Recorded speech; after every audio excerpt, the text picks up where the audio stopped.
So essentially, we are creating our first little live stream kind of that we're going to add to the long form video that we plan to release. Um, it will be the end of Black History Month, and it will be going into what I'm going to dub Black Trans Women's History Month in the month of March. And so I kind of wanted to do a little live stream between us to just kind of talk about our experiences, but to contextualize them in the context of this long form video that's going to be posted online to go along with our crowdfund that we have had since October of 2019. And so this is our first official Dorian Corey project video. And so Yay. I just want to introduce us.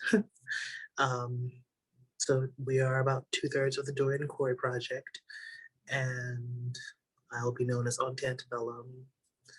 And this is my spouse slash partner in the organization, quote unquote, since we're just a local community essentially based group.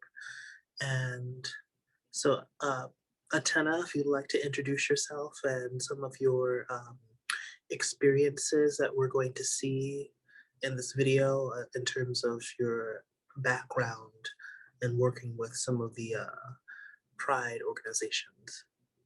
Sure. So I'm from Buffalo, New York. I lived here all my life, and essentially worked with the Evergreen Health Services, which was prior to that AIDS Community Services before they rebranded, and started a transgeneration support group for young trans youth who were, I think, primarily, I want to say around, like the early 18 to early 20s range. Coming to terms of the transition. I've traveled and done different internships across the country, helping to get votes for marriage equality, to get that passed before it passed in the Supreme Court in the United States. And also just, that's pretty much it.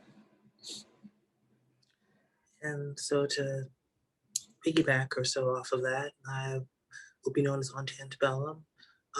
In addition to being in a spousal partnership with Athenais, I have also been born and raised here in Buffalo.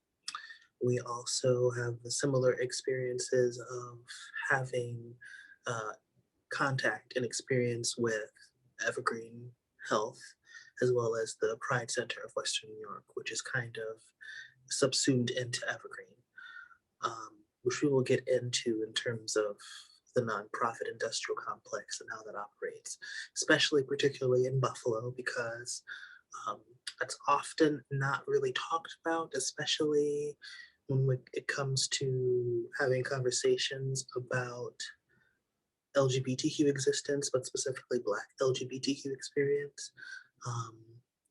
The sort of idea of what nonprofits are and how they operate and how they help and serve the community, it's not really talked about. And so with this project and this video, we want to start opening the floodgates of that.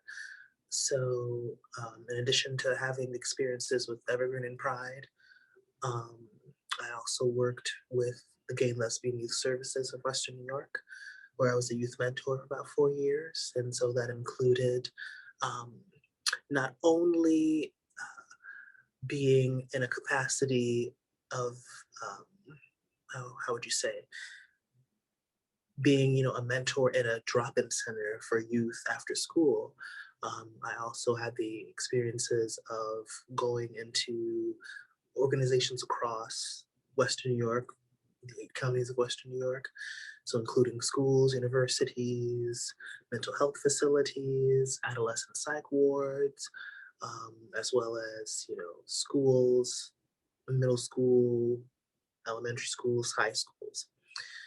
And so we wanted to kind of put this video out there to start to contextualize our experiences in relation to the Dorian Core project and that work that we have done. And specifically why, I guess, Dorian Corey was chosen was not just because, uh, according to the sources, Dorian Corey is from Buffalo, New York, was born on a farm in or around Buffalo. We know that around the time when Dorian Corey was born in like the mid to late 30s, early 40s, that a lot of Buffalo, what we now think of as like the urban areas, were in fact rural and farmland.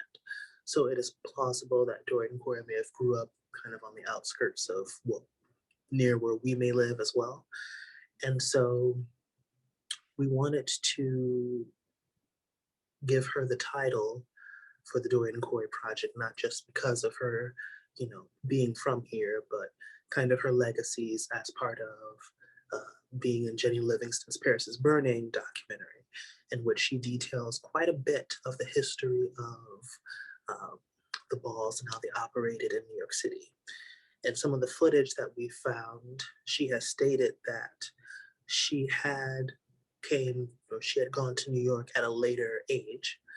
And according to our sources, she grew up in Buffalo. She was a fashion student, so learning how to make clothes, sew, etc. Worked in I guess, a department store before she pursued school or pursued fashion as a subject in school, and then became a performance artist. She details her experiences with the Pearl Box Review, dancing with a boa constrictor. She also detailed experiences of being paid by churches to act as a sort of Creole priestess that only spoke French and had a snake. So there are very many different facets of Dorian Gray that the public doesn't really know, and that have been stripped from her legacies. Because all we kind of see and can tell, and from what we can glean on, by searching on YouTube or searching on Google, is usually, oh, she was in Paris is Burning, oh, she explained and laid the ground and the foundation for a lot of the queer African American vernacular English lingo that we kind of see normalized by way of RuPaul. She also was someone that is known for mainly having, the whole issue of the mummy in the closet, which has been heavily sensationalized. And her experiences as, a Black, trans, queer performer, couturier, making clothes for other house mothers for the drag balls down in New York, that kind of gets erased. And so we kind of felt it necessary because in this area, we're all but erased, whitewashed, and forgotten in terms of our local histories. Now, there are other Black LGBTQ elders that we want to commemorate in the Dorian Corey Project as well. But Dorian Corey was specifically chosen because of this legacy with Paris is Burning and the drag histories, drag / Vogue and ballroom histories. And we wanted to aim to kind of reclaim that history because it is all in fact whitewashed, kind of controlled figuratively or literally by white people. And that context of her as an actual person, usually, which happens to a lot of Black LGBTQ people, gets lost.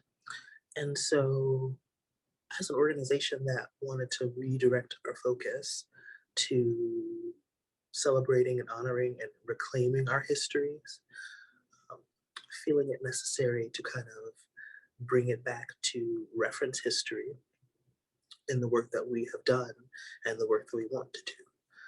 Given in this pandemic plague, I don't know to speak about Tena's feelings, but I've certainly felt the pangs of mortality and wondering what would happen, if something were to happen to me, and how my life and experiences would get distorted. So I definitely thought it was necessary to kind of start this live stream to lay the groundwork of what you're going to see in the actual video. Um, so I want to redirect it to Atena speaking to some of the experiences working in the nonprofits and setting up the transgeneration support group. So if you'd like to say a few words, you can go in as in depth as you like, or give us only a small snippet, because there will be more published in the video. Yeah. So when I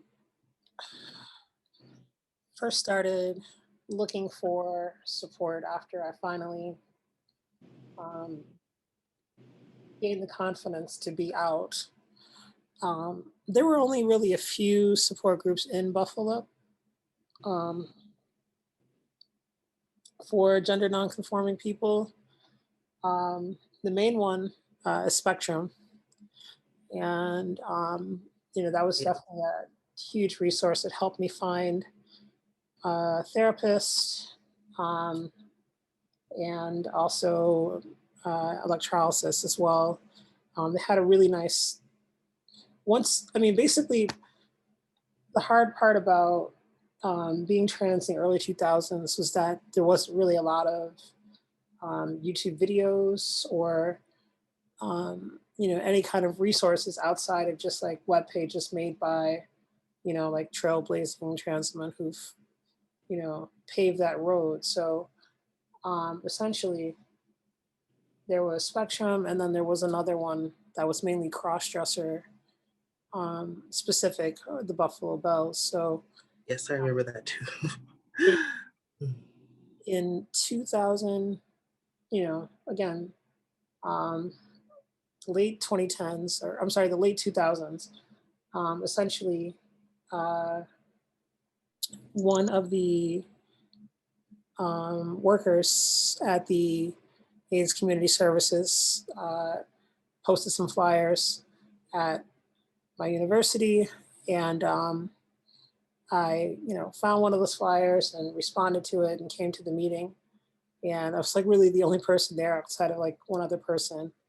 And so, we got together and, founded the group Transgeneration. And the gentleman who worked there at the time was named Trey. So Trey and I got together and, came up with the name Transgeneration after a TV show that was on HBO, but we spelled it with a Z. So I was a facilitator for that for a while, and actually went to the trainings to understand how to be a facilitator, because it's not just like having a conversation, it's like, how to get people to be comfortable and things like that. So and we had a lot of interesting topics. We had people come in. I remember meeting one woman who was talking about not being out yet, but they were basically living like a double, almost like a double life in a sense, the, Black trans person, where they had to, they would be like in, non-femme mode, butch mode, let's say guy mode, whatever, you know, some days of the week, and then they'd get like 1 or 2 days to be themselves. And they were talking about like getting like these really, almost like elaborate hairstyles, like in braids. They'd have to like take out, the next day, and the kind of the pain of that was something I kind of empathize with. Of, not being fully out myself or being allowed to be out of my house at the time. So it was definitely helpful. And we had a mix. It wasn't just like Black trans women. There were also like, some Black trans men as well, um, who were in the group and, facilitating and would come to the meetings. And we even linked up with someone from Massachusetts who gave a really good talk, Black trans guy from Massachusetts. So that went on for about, I want to say, maybe 2 to 3 years. And then finally, um, you know, uh, there were like other, um, other facilitators who came in and kind of took over. And that was when the organization changed over from AIDS Community Services to Evergreen. And I also want to mention about the online following because I did set up a Facebook page and grew that as well. And we had a lot of users or a lot of you know people interested, posting on it or reacting to it and things like that. So it was something to just any kind of issue that related to trans people that was in the news. We tried to be kind of a news page for it to help for some of the outreach as well. And the page is actually still going strong today, but I didn't really have any kind of like compensation, I guess, for the page. It was like, I created it and was just kind of running it, but the organization just kind of took it away. I didn't really get any um, uh, when I was Recompense. recompense or any kind of recognition for growing it. It's just kind of like I guess volunteer work. It's how they saw it, but the page itself wasn't really a part of the actual group. It was kind of like an add-on. So just something that I was like pretty much managing on my own. So yeah, but there's still activity on that page. I still see people post questions, and I still see that there's issues in Buffalo that need to be addressed. So I'm glad it's still up there. Indeed.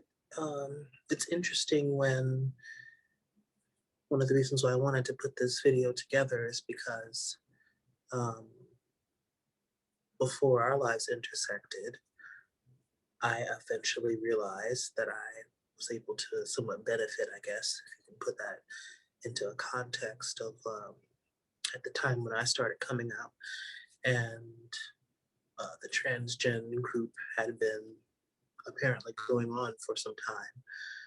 That was before that I met you and such. And through the University of Buffalo, I was told about this group and ended up meeting some of the people that you mentioned who were some of the founding members, um, including another Black trans man, which was very interesting, being someone that was in the very, very beginning stages of coming out. Obviously hadn't chosen a name, hadn't yet gotten access to hormones before that got messed up. Um, so just being in the beginning stages of everything and then knowing later how this kind of got together and then how it got disconnected and disjointed from Black trans women starting things and helping to facilitate things and then evolving into the histories of how I got, I guess, roped into that, so to speak. Mm-hmm. I definitely think these experiences um, can kind of coalesce with a lot of the histories that Doreen Corey talks about. Um, she definitely touches on it in the main Paris is Burning video documentary. But thankfully that some people have uploaded the bonus footage, I guess, that may have existed on the DVD or so, where Mhm. we can see her talk a bit more in depth about like certain experiences with, if not needing income, she would just be in the house, presumably for safety reasons. Mhm. Um, and some of the footage that we may put in the video, there's her responding to gun violence that's happening, presumably right outside her door. Um, and I think, given that we do have a Black trans woman who was slain due to gun violence, hashtag Tanya Harvey, I think it's necessary to start those conversations ourselves. We can't really rely on white-led nonprofits and organizations to do any of this because they're only really concerned about maintaining wealth, getting more donors, and dealing with the nonprofit industrial complex. And I did want to find some articles that kind of help us to talk about what the nonprofit industrial complex is and that role of how that has shaped the Dorian Corey Project and how we have decided to operate. So I found this website from insight-national.org with the title of Beyond the Nonprofit Complex. So what is the nonprofit industrial complex? They describe it's a system of relationships between the state or local and federal governments, the owning class, foundations, and nonprofit slash non-governmental organizations, social services, and social justice organizations that result in the surveillance, control, derailment, and everyday management of political movements.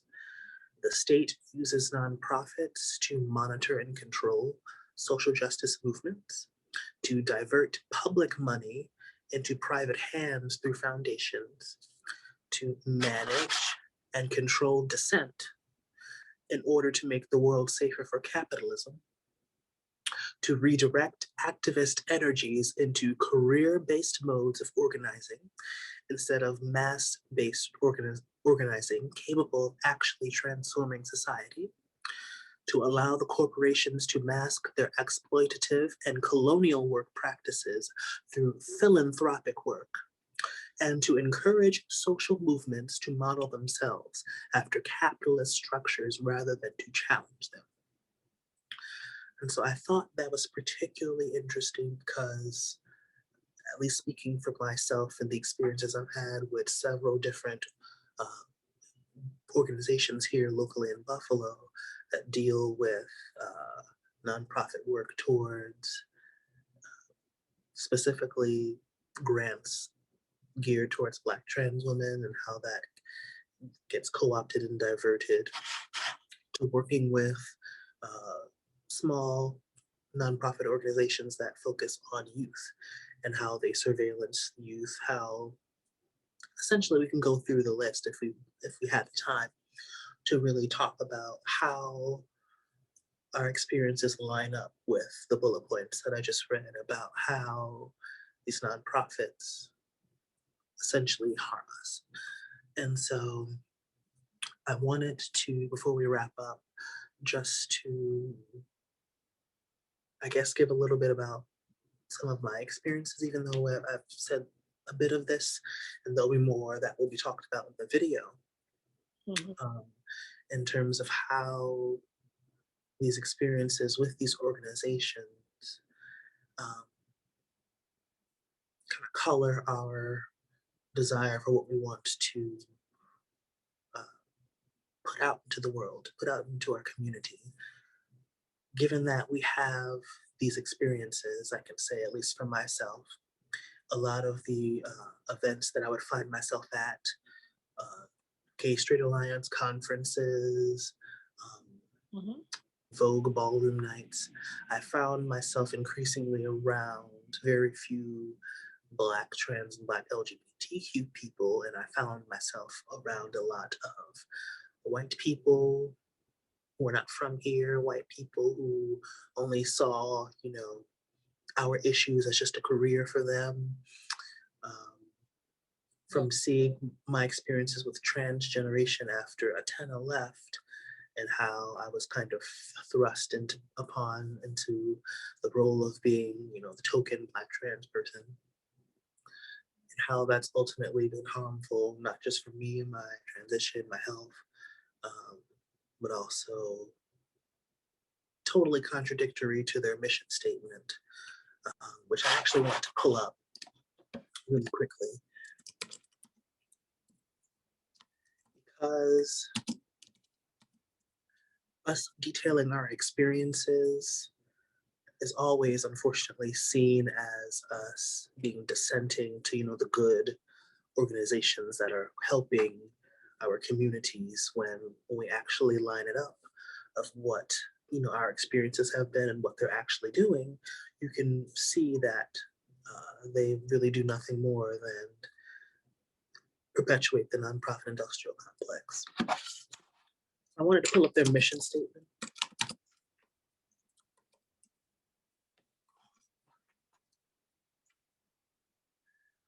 So according to the Pride Center of Western New York, they say that the mission of the Pride Center is to work with the community to make Western New York a safe, healthy, and satisfying place for LGBTQ people to live, work, and establish their families.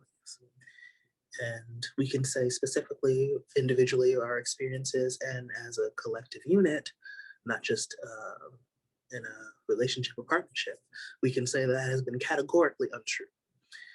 And the mere fact of talking about this is seen as being contrary. It's literally seen as being, the angry Black trans person. All of these adjectives that I could use.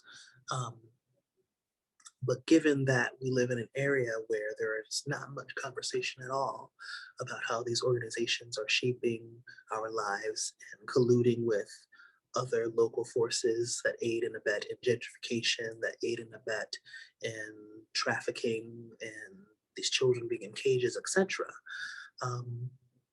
I felt it was necessary with the Dorian Corey project to highlight that. I do want to say before we conclude, I take some of the inspiration for how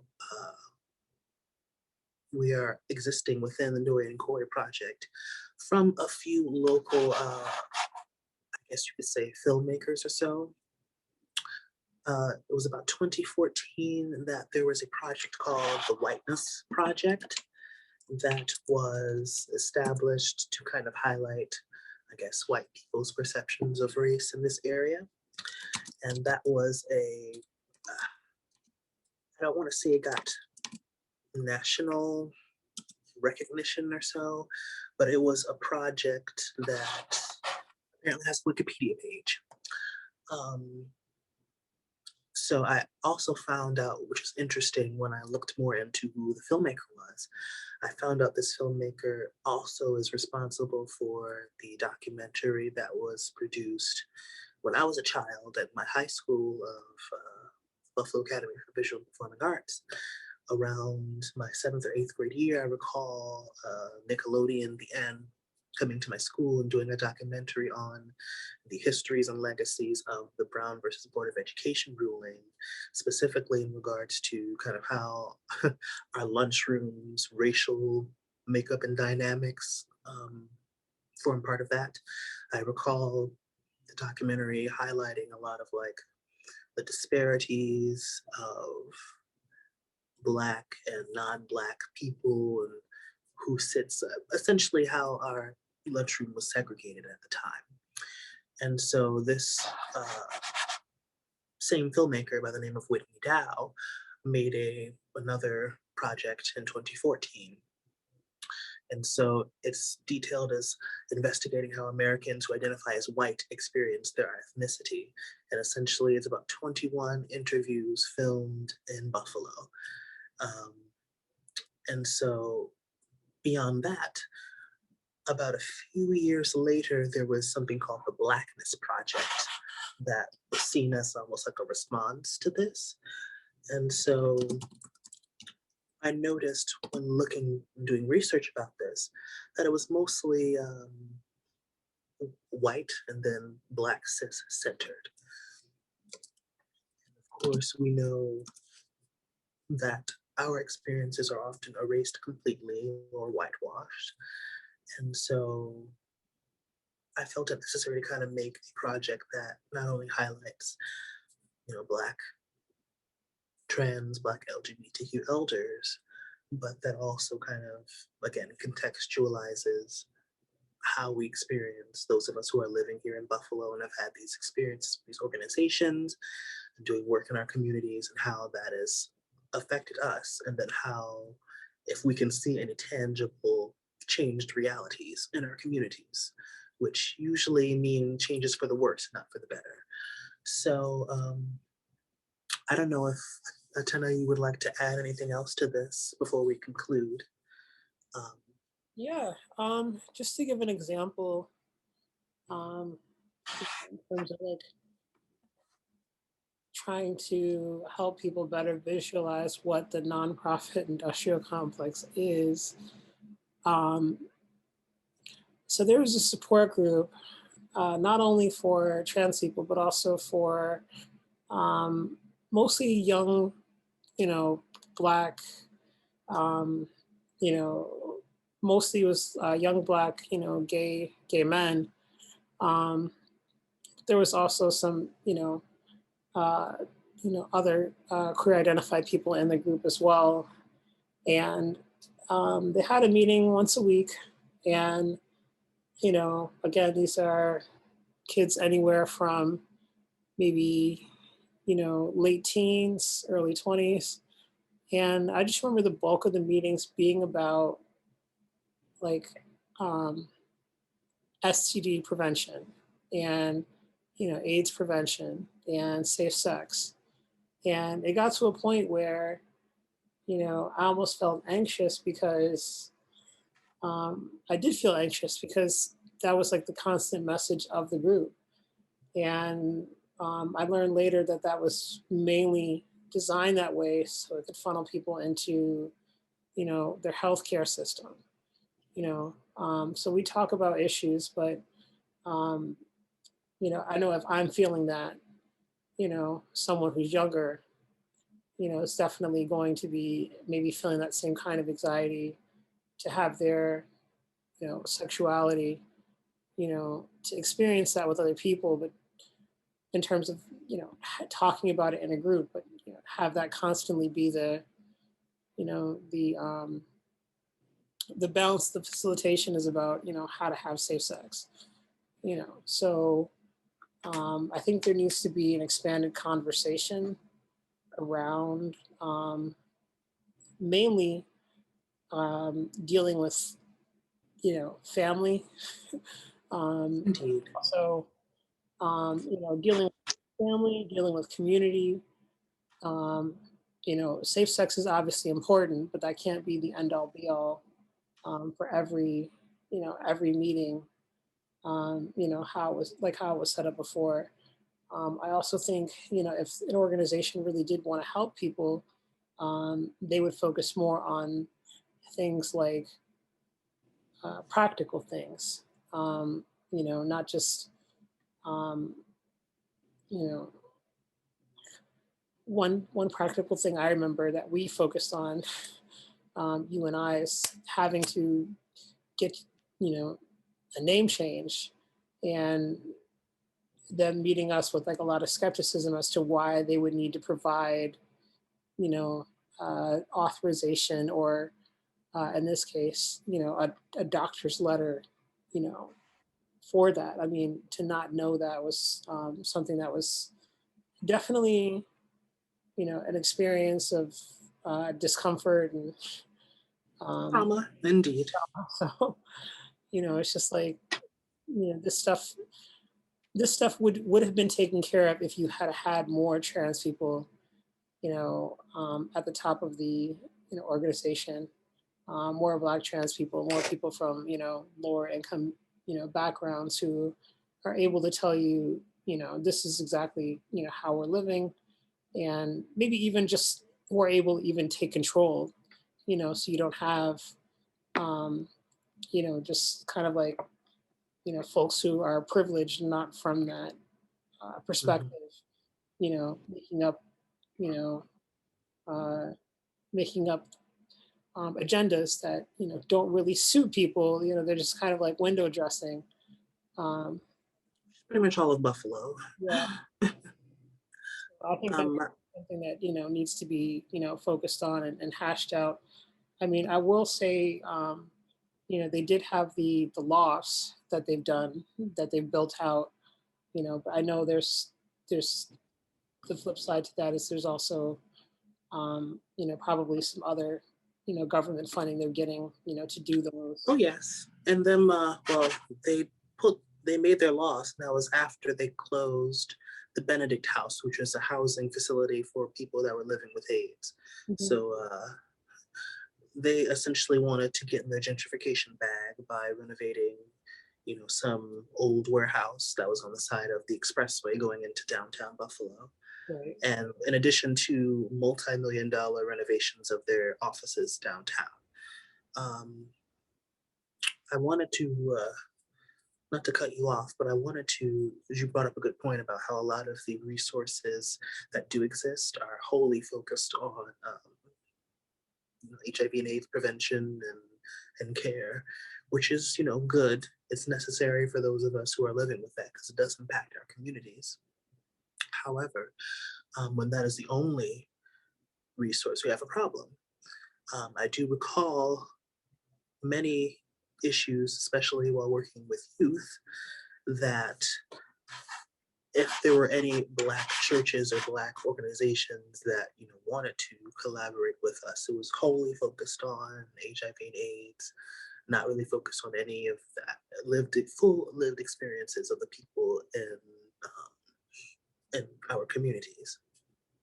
And so it was quite disheartening to know that there would be really no kind of community outreach, no kind of community engagement and togetherness with us specifically, without it being, something to do with nonprofits and HIV and AIDS prevention and the money that gets funneled to these organizations and these resources.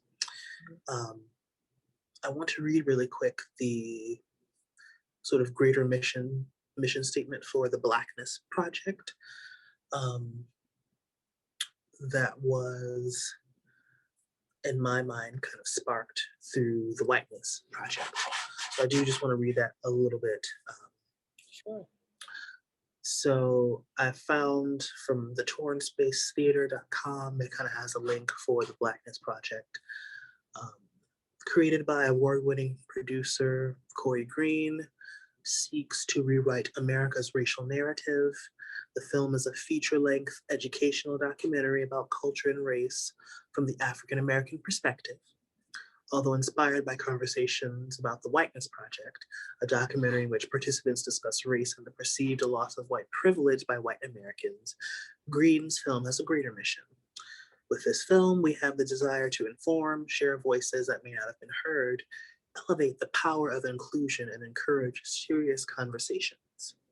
It is important to know that we do not seek to divide with this project, but to encourage serious conversations that lead to community-led solutions. And so, though we kind of agree with some of the statements for the Dorian Corey project, kind of wanted to take it further because we know the hard conversations that need to be had are not conversations that everyone will agree to. They're not pretty. They're not influencer worthy. Or the, the, our lived realities are something that are often kind of defanged, if you will, especially when it's in regards to wanting to tell a greater audience. And so I think based on our experiences, based on the traumas that we individually, collectively experienced, as well as hearing about the traumas that our youth and our adults and our elders are facing here, especially in regards to the pandemic, I think it was necessary for us to start this process and to have a compilation, if you will, of our experiences, and not just, here's a video of our receipts of what we've been doing, but to say we're here, we have lived here, we decided with our lives that we wanted to help our communities in a certain amount of ways. Here are the ways in which we have started that process. Here are also the ways in which our greater community at large have hindered us. And so I think that it will be radical for Buffalo because generally we live in an area in which ruffling feathers is something that's discouraged. Speaking our truth into power is something that is discouraged. We're encouraged to essentially minimize everything in terms of a very kumbaya approach, which historically has not worked and is not going to work anytime soon. So I think, does not solve the problem. say that again, Ignoring the problem does not solve the problem. Ignoring which it, is the modus operandi of Buffalo, New York, yeah. unfortunately. So I don't know if you have anything else to add, but it seems like I would like to bring this Zoom to a close. It's, I know, interfering with sleep, but I do think I may want to do another live stream in the future, or maybe we divulge or dig a little deeper into some of the things that we've talked about in this live, and that will be featured in the long form video. So thank you so much for taking out the time to start this live, and we look forward to meeting again and or posting this on the internet or making another live stream. Yes, absolutely. So thank you. My pleasure. You're welcome. Yeah, thank you. All right. And so we are the Dorian Coy Project, and we are signing out.